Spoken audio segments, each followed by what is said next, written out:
안녕하십니까. 박종현 변호사입니다.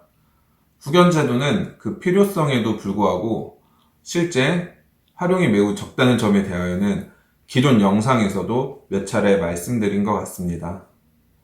여기에는 제도와 법률 용어의 생소함도 그 원인으로 지목되나 무엇보다 후견제도 자체에 대한 거부감이 가장 큰 요소라고 생각합니다. 그래서 이번 영상에서는 어렵고 복잡한 후견 제도에 대하여 보다 쉽게 다가갈 수 있도록 구체적인 사례를 토대로 하여 해당 사안에 맞는 후견 제도를 소개해 드리려고 합니다. 자, 오늘 사연은 남편이 도박 중독에 빠진 경우인데요. 올해 63세인 남편은 도박에 빠져 지금까지 모은 적금을 모두 탕진하였고 이제는 아내 몰래 함께 거주하고 있는 아파트에 담보대출까지 받아 놓았습니다. 남편도 자신 스스로 도박 중독이라는 점을 잘 알고 있기는 한데 문제는 도박을 끊지 못하고 여전히 도박장에 드나들고 있는 상황입니다. 사실 제가 이 사건을 맡았을 때 조금 의아한 점이 있었는데요. 도박 중독으로 힘들어하는 가족들이 상담을 신청한 것이 아니고 남편이 먼저 가족들에게 요청하여 자신에게 성년 후견인을 선임할 수 없는지 물어봤던 경우입니다. 자, 그렇다면 어떤 후견 제도를 적용하는 것이 남편과 가족 모두를 위하는 길일까요? 후견 제도는 유형에 따라 성년 후견, 한정 후견, 특정 후견, 그리고 임의 후견 이렇게 네 가지로 나눌 수 있습니다. 이들 각각의 유형은 고정되어 있는 것이 아니며 그 안에서도 내용과 권한의 범위를 구체적이고 탄력적으로 정할 수 있는데요.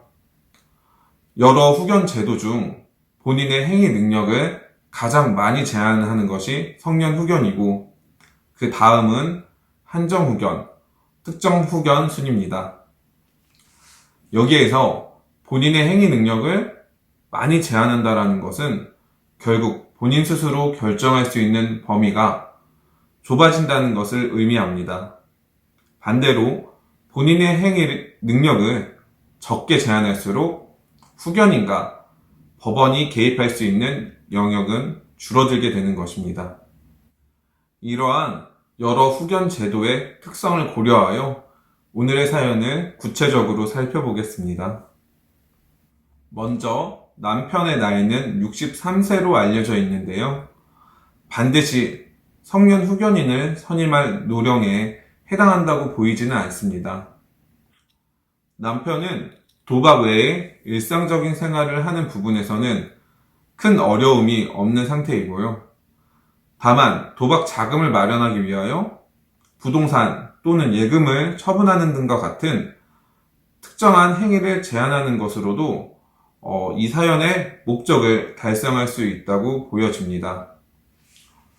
그렇다면 그 외의 영역은 남편 스스로 결정하면 충분하지 특별히 가족들의 동의 혹은 대리가 필요해 보이지는 않습니다.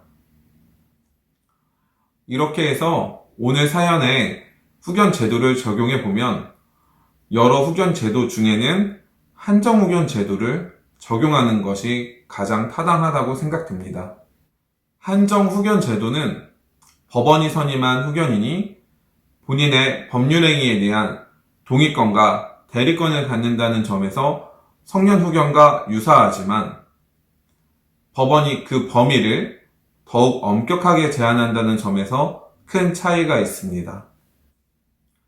오늘 사연의 경우 가령 배우자가 남편의 한정 후견인으로 선임되면 남편은 법원에서 정한 제한사항인 부동산 처분의 행위를 할 때 반드시 배우자의 동의를 얻거나 배우자가 대리로 계약을 체결해야만 되고 만일 이러한 요건을 구비하지 못할 경우에는 그 계약은 무효로 되는 것입니다.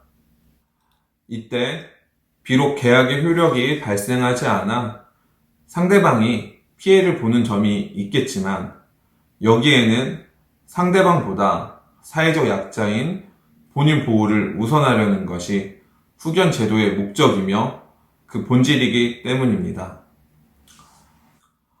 여전히 우리 사회에서는 후견인이 선임되었다는 것이 마치 낙인이 찍히는 것처럼 생각하시는 경우가 많은 것 같습니다. 그렇지만 오늘 사연에서와 같이 자신의 상황에 잘 맞는 후견 제도를 선택하는 것은 오히려 본인과 가족들 모두를 보호할 수 있는 현명한 방법이라고 생각합니다. 오늘의 영상은 여기까지입니다. 감사합니다.